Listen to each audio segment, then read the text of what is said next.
2025 is just so big that it feels kind of like, from an energetic perspective, like this is it. But it's been weird, Kerry, hasn't it? Like it's been super fast, but then Yeah. also so much is happening all at once, and it's just this real like tornado in some ways. Like it just anyway. Sorry, I'm interrupting. Very Please. much. It's that energy of everything happening all at once. It's the tornado, and it's definitely going to accelerate. So in other words, buckle up. 2026 all the way into 2032. So one era is 2025 to 2032. That era, it's going to be a tornado. It's going to feel that way. 2025, however, was always going to be a shake, a jolt, a shock. And the reason why is because this is the first year that we've operated at this speed, the speed of light. We're operating at a frequency that we haven't operated in before. And that's the shock to the body. Because as the light comes in, the density purges. As the light comes in, the anxiety surfaces to leave, but we don't always realize, we don't always get the message that all of the stuff that I'm feeling right now is the stuff that the light is chasing up to the surface that was once hidden. So 2025 is like the shock. We get used to it, and then we're going to go, oh, okay, yeah, 2026, 7, 8, da, da, da. It was whatever its challenges were, but it seemed less intense somehow. But it's not because it's going to be less intense. It's not. It's just because the speed that we're operating at and the split that we are experiencing is a little bit of a shock for most people, because remember what I said in the beginning, most people were used to the two streams next to each other. This is the first time that they split. And every subsequent year from here, they're going to split further and further apart until the point that they can no longer be in one timeline. Until the point that these two streams of consciousness need to each become their own separate world. And that is what we call the ascension point. That is what we call the great solar flash that comes from the sun, that marks ascension, that marks the birth of the 5D world that we are in preparation of. And then those who stick in the lower timeline, they will perish at the point of what we call ascension. That's their perishing point. And then they repopulate a new world to go through a new ascension cycle. They're not quite ready for 5D yet. It doesn't mean that they're bad, doesn't mean that they're behind, doesn't mean that they're slow. It just means that's their choice. Their choice is to redo another ascension cycle. We're the impatient ones going, I'm not, no thank you, not for me. I'm not interested in a repeat cycle. I'm interested in a complete cycle.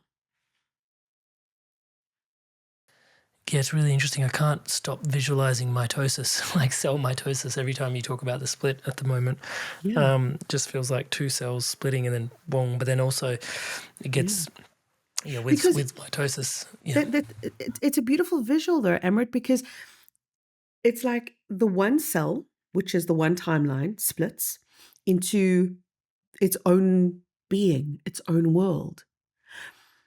But as it does that, as that pulling apart happens at the microcosmic level, so that's that macrocosmic split, at the microcosmic level, we are experiencing the split within ourselves as well. And I just think it's a perfect split, or rather a perfect visual. And then what happens is the wholeness comes afterwards.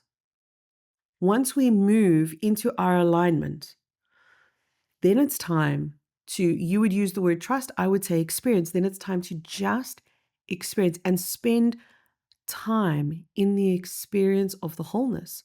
So I invite people into a lot of energy work. Yeah, and it's a difficult thing because people come into, for example, my community or my teaching space, and then they come in with 1,000 questions. Kerry, explain this. Kerry, why does this happen? What does this mean? And I'm just like, okay, just none of the questions, because all of the questions are answered when you can experience the energy. Can we just get there? Can we get to the place where the head quietens enough that you can step into that wholeness?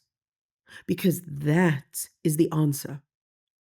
The answer is not to the million questions that you have. It's one thing.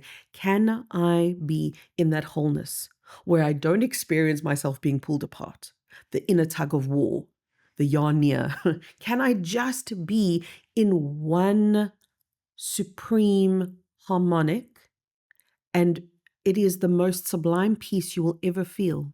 The most sublime. Whether you can feel it for 10 seconds or 10 minutes, I don't care. If you can just dip your toe into that water of your own wholeness, then you have a repertoire, an emotional memory, an energetic signature that lives in your field forever.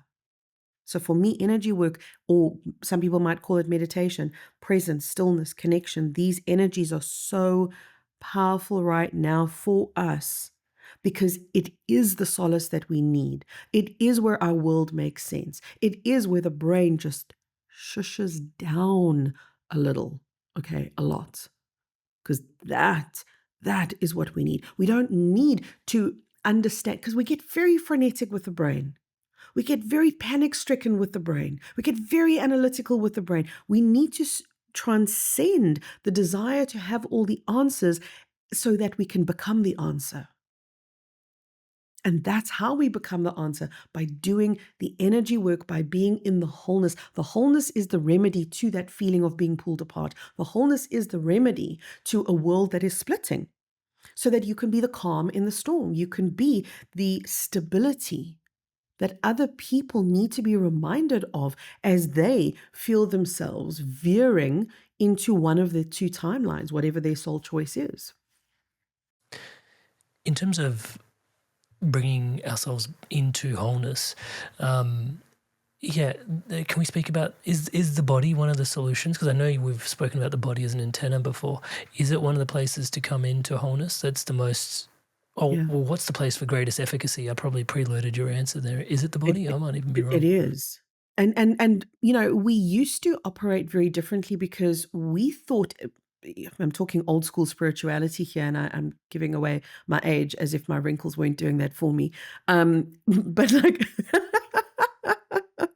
Amrit and I, guys, behind the scenes, we were like, I was like, there's something wrong with my light, Amrit.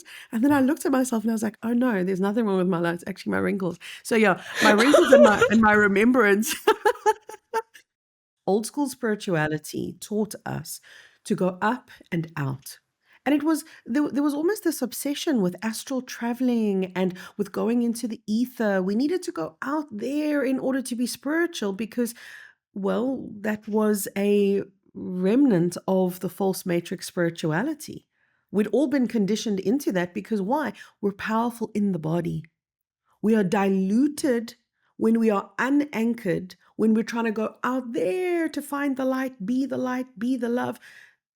That is an absolute depotentization of our energy. When we learn to anchor into the flesh, to bring the light into form, then we're living our purpose. If we were meant to do this as spirit in spirit, we would never have wasted our time getting into a human body. We've gone through the journey with a human body for a reason, and that is to bring light into form.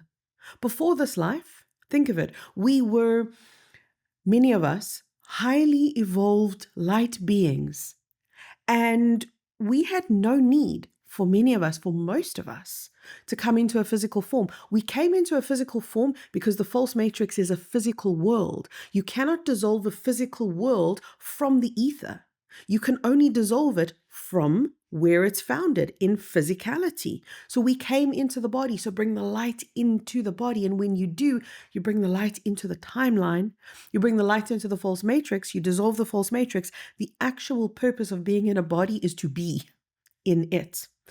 Bring the light down here, ground through your feet, anchor deep down into the core of the earth.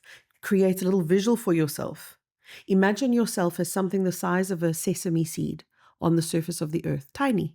But beneath you, the sesame seed sized being, is a forest of roots that grounds you. How's that for a visual? Tiny little pinprick on the surface. That's the human body, right? It's the size of a sesame seed. But beneath you is an entire forest-sized root going down.